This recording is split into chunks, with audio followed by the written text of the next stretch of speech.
በዘላለም ኪዳን በደም ሰንሰለት ይዘን። ሰላም እንዴት ናችሁ? የጌታችን ኢየሱስ ክርስቶስ ጸጋና ሰላም ከሁላችሁ ጋር ይሁን።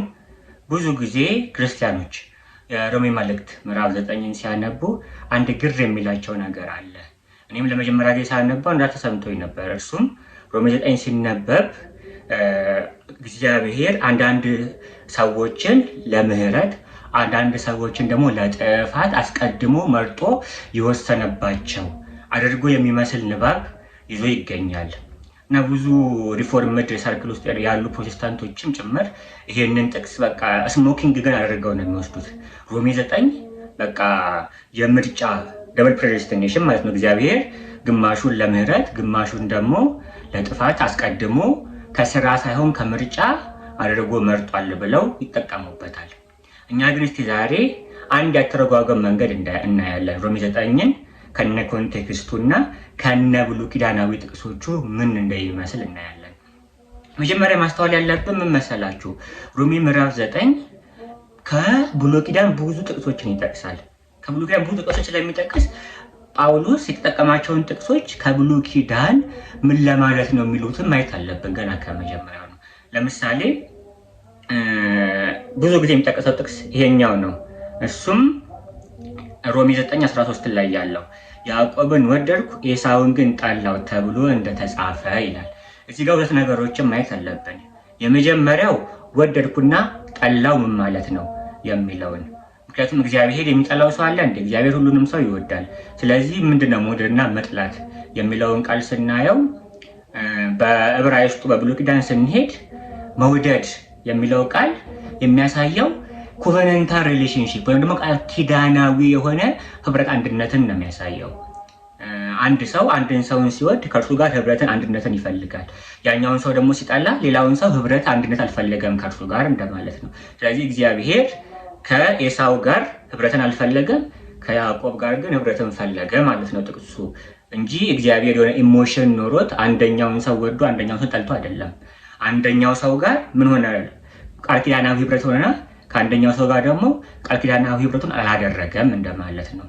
ነገር ግን እዚህ ጋር ወደድኩና ጠላው የሚለው ቃል ብቻ ሳይሆን ያዕቆብና ኤሳው የሚሉት ራሱ ኢንዲቪዥዋሎቹን የሚወክሉ አይደለም። ምክንያቱም ቅዱስ ጳውሎስ እዚህ ጋር የጠቀሰው ከኦሪት ዘፍጥረት ወስዶ ነው። ምንድነው የሚለው? ከቁጥር 12 ጀምሮ ስናነበው ለእርሷ ግን ታላቁ ለታናሹ ይገዛል ተባለላት ተባለ። ታላቁ ለታናሹ ይገዛል የተባለው ለርብቃ መቼ ነው ስንል እሱን የምናገኘው ዘፍጥረት 25:23 ላይ ነው። እንደዚህ ይላል፣ እግዚአብሔር አላት ሁለት ወገኖች በማኅፀንሽ ናቸው፣ ሁለቱም ሕዝብ ከሆድሽ ይከፈላሉ፣ ሕዝብም ከሕዝብ ይበረታል፣ ታላቁም ለታናሹ ይገዛል ይላል። እንግዲህ የተወሰደው ከዚህ ቃል ነው። ቅዱስ ጳውሎስ ታላቁ ለታናሹ ይገዛል ሲባል ምንድን ሚል ብሎ ነው የሚጀምረው? ሁለት ወገኖች በማኅፀንሽ አሉ፣ እንዲሁም ደግሞ ምንድነው ሁለቱም ሕዝብ ከሆድሽ ይከፈላሉ ማለት ሕዝብን የሚወክሉ ናቸው። እዚህ ጋር ያዕቆብና ኤሳው ማለት ነው። ታላቁ ለታናሹ ይገዛል የተባለለት ሕዝብን የሚወክሉ ናቸው። ሁለት ሕዝብሽ በማኅፀንሽ ውስጥ አሉ ተባለ። ታላቁ ለታናሹ ተገዛለት። እንግዲህ በሕይወት እንደምናውቀው ያዕቆብ ለኤሳው አልተገዛለትም አይደለ? ይቅርታ፣ ኤሳው ለያዕቆብ አልተገዛለትም በሕይወት እያለ። እንዳውም ያዕቆብ ለኤሳው ሰግዶለት እናውቃለን። ነገር ግን ያዕቆባውያን ወይም ደግሞ እስራኤላውያን ምኖችን ገዝቷቸዋል? ኤዶማውያንን ገዝቷቸዋል። ስለዚህ ኤዶማውያን ለእስራኤላውያን እንደሚገዙ የተነገረ ትንቢት ነው፣ ታላቁ ለታናሹ ይገዛል የሚለው። ሁለተኛው ያዕቆብን ወደድኩ ኤሳውን ጠላው ደግሞ የሚለው ትንቢት የተወሰደው ከትንቢተ ሚልክያስ ነው። ትንቢተ ሚልክያስ ምዕራፍ 1 ቁጥር 2 ጀምሮ እንደዚህ ይላል፣ ወድጃችኋለሁ ይላል እግዚአብሔር፣ እናንተ ግን በምን ወደድከን ብላችኋል። ኤሳው ያዕቆብ ወንድሙ አልነበረምን? ይላል እግዚአብሔር። ያዕቆብን ወደድኩ ኤሳውን ጠላው፣ ተራሮቹንም በረሃ አደረግኳቸው፣ ርስቱንም ለምድረ በዳ ቀበሮ አሳልፌ ሰጠኋቸው። ኤዶምያስ እኛ ፈርሰናል፣ ነገር ግን የፈረሰውን መልሰን እንሰራለን ቢል የሰራዊት ጌታ እግዚአብሔር እንዲህ ይላል፣ እነርሱ ይሰራሉ እኔ ግን አፈርሳለሁ፣ እነርሱ ይሰራሉ እኔ ግን አፈርሳለሁ። በሰዎችም ዘንድ የበደል ዳርቻ እግዚአብሔር ለዘላለም የተቆጣው ሕዝብ ይባላል። አይኖቻችሁ ያያሉ፣ እናንተም እግዚአብሔር ከእስራኤል ዳርቻ ወዲያ ታላቅ ይሁን ትላላችሁ ይላል። እዚህ ጋር በግልጽ እንደምናየው ህዝብን የሚወክል ነው። እዚህ ጋር እስራኤል የሚለው እስራኤላውያን እናንተን የሚላቸው እስራኤላውያንን ነው። እንዲሁም ደግሞ ኤዶሚያስ አለው ኤሳው ማለት ነው። ኤዶሚያስ ምን አሉ? ምን ብለው ተናገሩ? እኛ ፈርሰናል፣ ነገር ግን የፈረሰውን እንሰራለን ሲሉ እግዚአብሔር ግን ያፈርሳል አለ። እስራኤላውያን እግዚአብሔር ከምርኮ መመለሱን፣ ኤዶማውያን ግን በመጥፋታቸውን እየተናገረ ነው። እዚህ ጋር ተራሮችን አጠፋለሁ ብሎ። ስለዚህ ሙሉ ኮንቴክስቱን ስናየው ኢንዲቪዥዋሎችን የሚመለከት ሳይሆን ህዝብን የሚመለከት ነው። ይሄንን እንትን ያዙ፣ ህዝብን የሚመለከት ነው የሚለውን ያዙ። በደንብ ስንገባበት ሙሉ በሙሉ ግልጽ እየሆነ ስለሚሄድ ማለት ነው። ነገር ግን ጳውሎስ ምን ፕሩቭ ለማድረግ ነው የፈለገው? እዚህ ሮሜ 9 ሲጀምር ምን ፕሩቭ ማድረግ ፈልጎ ነው የመጣው ስንል ሮሜ 9:6 ላይ እናገኘዋለን። ጳውሎስ ምን ፕሩቭ ማድረግ እንደፈለገ ሮሜ 9:6 ላይ እንደዚህ ይላል፣ ነገር ግን የእግዚአብሔር ቃል የተሻረ አይደለም፣ እነዚህ ከእስራኤል የሚወለዱ ሁሉ እስራኤል አይደሉምና የአብርሃም ዘር ስለሆኑ ሁላቸውም ልጆች አይደሉም፣ ነገር ግን በይስሐቅ ዘር ይጠራልሃል ተባለ ይላል። እዚህ ጋር እናስተውለው ምን መሰላችሁ? ነገር ግን የእግዚአብሔር ቃል የተሻረ አይደለምን? ጳውሎስ ይህንን ነው ማሳየት የፈለገው። ለምን መሰላችሁ? በዛ ጊዜ ብዙ እስራኤላውያን ክርስቶስን መሲህ አድርገው አልተቀበሉትም። ይልቅስ አህዛቦች ናቸው ክርስቶስን መሲህ አድርገው እየተቀበሉ የመጡት። ስለዚህ አንድ ጥያቄ ተነሳ። እስራኤላውያን እኮ የእግዚአብሔር የተመረጡ ህዝቦች ናቸው። ነገር ግን ብዙ እስራኤላውያን ክርስቶስን መሲህ አድርገው የተቀበሉት አይደለም ኢየሱስን። ስለዚህ የእግዚአብሔር ቃል ተሽሯልን? እግዚአብሔር ህዝቡን ተወን የሚል ጥያቄ ነው የተነሳው። ህዝቡን ትቷልን እግዚአብሔር? እስራኤላውያንን ተዋቸውን? አህዛብን ወሰደን የሚል ጥያቄ ነው። የእግዚአብሔር ቃል ቀረን የሚል ጥያቄ ነው ፕሩቭ ማድረግ የፈለገው ጳውሎስ። ጳውሎስ ምን ብሎ እየመለሰ ነው? አይ የእግዚአብሔር ቃል አልተሻረም፣ ይልቅስ በስጋ እስራኤል የሆነ ሁሉ እስራኤል አይደለም ብሎ ነው የመለሰው። ምን እያደረገ ነው? እዚህ ጋር የእግዚአብሔርን ህዝብ ሪዲፋይን እያደረገ ነው። የእግዚአብሔር ህዝብ የተባሉት ማን ናቸው የሚለው ሪዲፋይን እያደረገ ነው። በብሉይ ኪዳን የአብርሃም ዘሮች ነበሩ እስራኤል የተባሉት። ነገር ግን ያኔ ራሱ ቢሆን ምን እያለ ነው? ከሰዎች የተነሳ አልነበረም ያኔ ራሱ በብሉይ ኪዳን። ይልቅስ ያኔ ራሱ ከስራ ሳይሆን ከምርጫ ነው እግዚአብሔር ህዝቡ ያደረገው። እሱም ገና ከይስሐቅ ይጀምራል። ከይስሐቅ መጥቶ ስለዚህ ምን አለም ልጆች ተወለዱለት ይስሐቅ ከርብቃ ታላቁ ለታናሹ ይገዛል ተባለ። ከስራ ሳይሆን ከምርጫ ገና ከመጀመሪያው ነው። ስለዚህ እግዚአብሔር ህዝቡ አድርጎ ኤዶማውያንን ሳይሆን እስራኤላውያንን የተቀበለው ህዝቡ አድርጎ። ያኔም ቢሆን እስራኤላውያን በስራቸው ሳይሆን በምርጫ ነው እግዚአብሔር የመረጣቸውና ህዝቡ ያደረጋቸው። ስለዚህ አሁንም እግዚአብሔር ህዝቡን ሪዲፋይን ማድረግ ይፈልጋል። ማን ይቃወመዋል? እግዚአብሔር ህዝቡን ሪዲፋይን ቢያደርግ የሚል ነው ሴንትራል ቴሲሱ ማለት ነው ሮሜ 9። ምክንያቱም እግዚአብሔር ምንም ቢሆን ህዝቡን ሪዲፋይን ማድረግ ይችላል ነው። ምህረት ከጠሪው ከእግዚአብሔር ነው እንጂ ከሯጩ አይደለም። ምክንያቱም የእግዚአብሔር ህዝብ የሆኑት እስራኤላውያን ሮጡ አይደለም እግዚአብሔር ስለመረጣቸው እንጂ። ስለዚህ አሁንም እግዚአብሔር ህዝቡን ሪዲፋይን ማድረግ ይፈልጋል። በፊት ምን የሆኑ የምህረት ዕቃ የነበሩት የምህረት ዕቃ ያልነበሩትን አሁን ደግሞ የምህረት ወይም ደግሞ የክብር ዕቃ ማድረግ ከፈለገ እግዚአብሔርን የምትቃወመው አንተ ማን ስለሆንክ ነው ብሎ ነው የሚጠይቀው ቅዱስ ጳውሎስ። እስራኤላውያን ተቃወሙ። ስለዚህ እስራኤላውያን ያልሆኑ አህዛብ እንዴት እግዚአብሔር ህዝብ ይሆናሉ እስራኤላውያን ክርስቶስን ሳይቀበሉ የሚል ነበር። ስለዚህ ጳውሎስ ምን ብሎ መለሰ? ምህረት ከጣሪው ነው፣ ከጣሪው ከምርጫ ነው እንጂ ከምን አይደለም፣ ከሯጭ አይደለም ማለት ነው። እዚህ ጋር ምህረት ሲል የእግዚአብሔር ህዝብ መሆንን ነው። ኮቨነንታል ነው እንጂ ኢንዲቪዥዋል ኢሌክሽን አይደለም። እዚህ ጋር ማለት የግለሰቦች ዘላለማዊ ጣፈንታ ሳይሆን ቅዱስ ጳውሎስ የተናገረ ያለው የህዝብ ምርጫ ነው። እግዚአብሔር ህዝቡ እነማን ናቸው የሚለውን ነው። እግዚአብሔር ህዝቡ እነማን ናቸው የሚለውን ያለምንም ሰዎች ስራ ኢንዲቪዥዋሎችን ሴሌክት ሳያደርግ መምረጥ አይችልምን? እግዚአብሔር ይችላል። በብሉይ ኪዳን አድርጎታል፣ መርጧል። ያኔም ቢሆን ግን ከምን አይደለም? ከስጋ አይደለም። ከስጋ ቢሆን ኖሮማ እኮ የስጋ የበርዝ ራይት የሚባለው ወይም ደግሞ የልደት ራይት ለማን ነው? ለታላቁ ነው የሚገባው። ኤሳው ታላቁ ነው። ነገር ግን ለኤሳው አልተገባውም በርዝ ራይት። ለማን ተገባው? ለያዕቆብ ተገባው ማለት ነው በርዝ ራይቱ እግዚአብሔር። ስለዚህ በስጋ ሳይሆን በምንድን ነው ገና ከመጀመሪያው የሚመርጠው? ከእርሱ ምርጫ ነው በቃ የሚመርጠው እንጂ በስጋ አይደለም ነው። አሁንም ቢሆን ምን አይደለም የአብርሃም ዘር በስጋ የሆኑ ሁሉ ምን አይደሉም? እስራኤል አይደሉም። ይልቅስ እስራኤል ማን ናቸው? እግዚአብሔር ሕዝቡ አድርጎ የመረጣቸው ማን ናቸው ነው የሚለው? አሕዛብ ናቸው ይላል ማለት ነው። እዚህ ጋር ሌላ እንትን እናገኛለን። ከብሉይ ኪዳን ጳውሎስ የሚጠቅሰውን ጥቅስ እናገኛለን። ሮሜ 9:21 ላይ ስንሄድ ወይም ሸክላ ሰሪ ከአንዱ ጭቃ ክፍል አንዱን ለዕቃ ለክብር አንዱንም ደግሞ ለውርደት ሊሰራ በጭቃ ላይ ስልጣን የለውምን? ነገር ግን እግዚአብሔር ቁጣውን ሊያሳይ ኃይሉንም ሊገልጥ ወዶ አስቀድሞ ለክብር ባዘጋጀው በምሕረት ዕቃዎች ላይ የክብሩን ባለጠግነት ይገልጥ ዘንድ ለጥፋት የተዘጋጁትን የቁጣ ዕቃዎች በብዙ ትዕግስት ከቻለ እንዴት ነው ይላል። እዚህ ጋር አሁንም የሸክላ ሰሪው እና አንዱ የክብር ዕቃ አንዱ ደግሞ የውርደት ዕቃዎች አሉ፣ የቁጣ ዕቃዎች ወይም ደግሞ አሉ። እነዚህንስ ከምን እናገኛለን ካለን አሁንም ከብሉይ ኪዳን እናገኛለን። ትንቢተ ኤርምያስ 18 ከቁጥር 6 ጀምሮ እንደዚህ ይለናል። የእስራኤል ቤት ሆይ ይህ ሸክላ ሰሪ እንደሚሰራ በውኑ እኔ በእናንተ ዘንድ መስራት አይቻለኝምን? እነሆ ጭቃው በሸክላ ሰሪ እጅ እንዳለ እንዲሁ እናንተ በእኔ እጅ አላችሁ።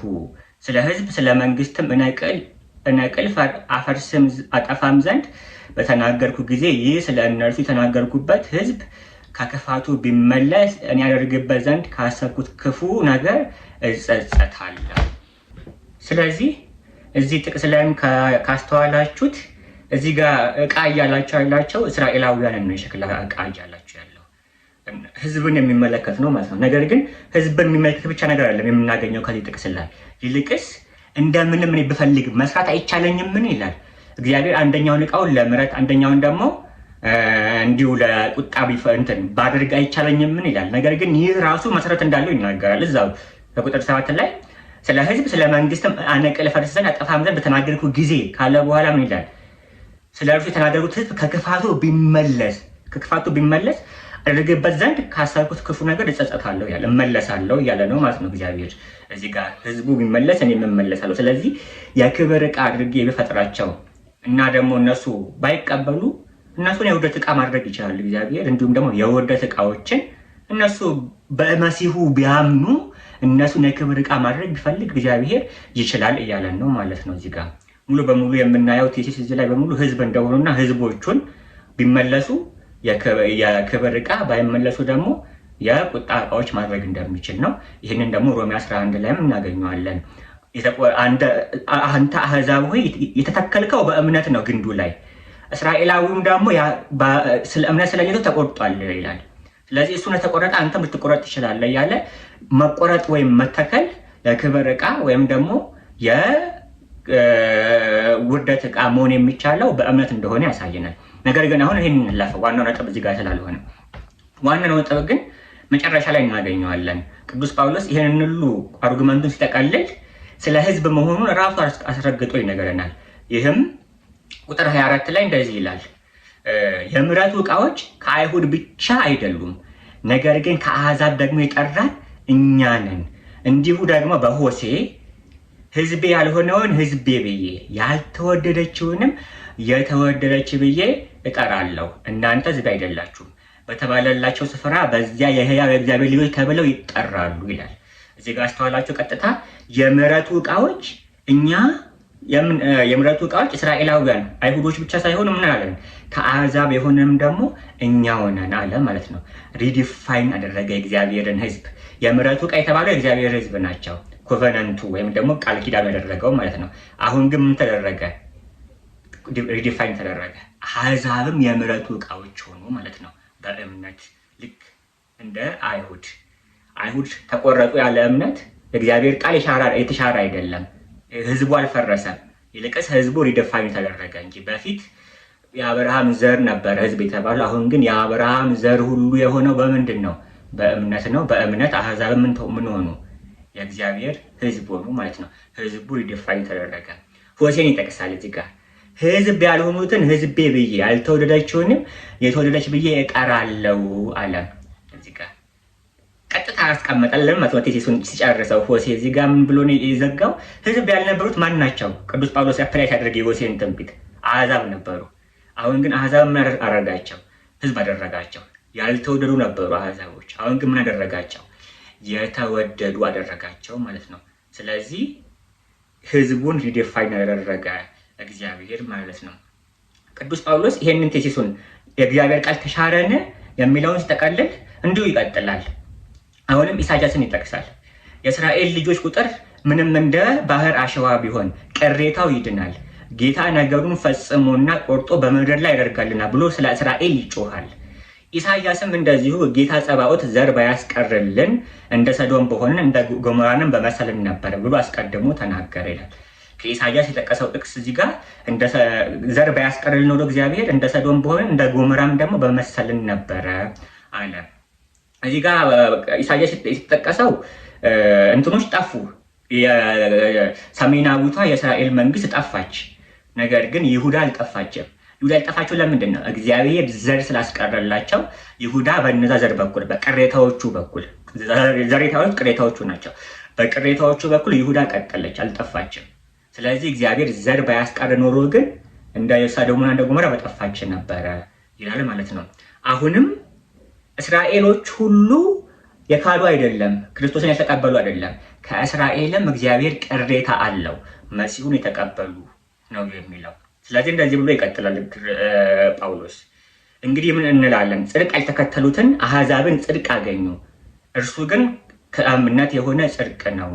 እስራኤል ግን የጽድቅን ሕግ እየተከተሉ ወደ ሕግ አልደረሱም። ለምንድን ያልደረሱት እስራኤላውያን? ቅሬታዎቹ ሲቀሩ፣ ቅሬታዎቹን አሕዛቦች የእግዚአብሔር ሕዝብ ሲሆኑ፣ ቅሬታዎቹ እነዚያ የእግዚአብሔር ሕዝብ ሲሆኑ እስራኤል ለምን ያልተከተሉት ሲል ቁጥር 33 ላይ ይህ ስለምንድን ነው አለ። በስራ እንጂ በእምነት ጽድቅን ስላልተከተሉ ነው። እነሆ በጽዮን የእንቅፋት ድንጋይም የማሰናከያ ዓለት አኖራለሁ፣ በእርሱም የሚያምን አያፍርም ተብሎ እንደተጻፈ በእንቅፋት ድንጋይ ተሰናከሉ አለ። እንቅፋት ድንጋይ የተባለው ማን ነው? ክርስቶስ ነው። ክርስቶስ ለሚያምንበት የማዕዘን ድንጋይ ሆኗል። ያላመኑበት ደግሞ ወድቀው የሚሰናከሉበት የእንቅፋት ድንጋይ ሆኗል። በጽዮን የእንቅፋት ድንጋይ አኖራለሁ የተባለው ክርስቶስ ነው። ስለዚህ በስራ ሳይሆን በእምነት በክርስቶስ ያመነ ምን ሆኗል? የእግዚአብሔር ሕዝብ ሆኗል። ቅሬታውም ሆኗል። ዘር ሆኗል። የክርስቶስ ዘር የቀጠለበት ሆኗል። ነገር ግን በክርስቶስ ያላመነ አሕዛቦች የተሰናከሉበት ምን ሆኗል?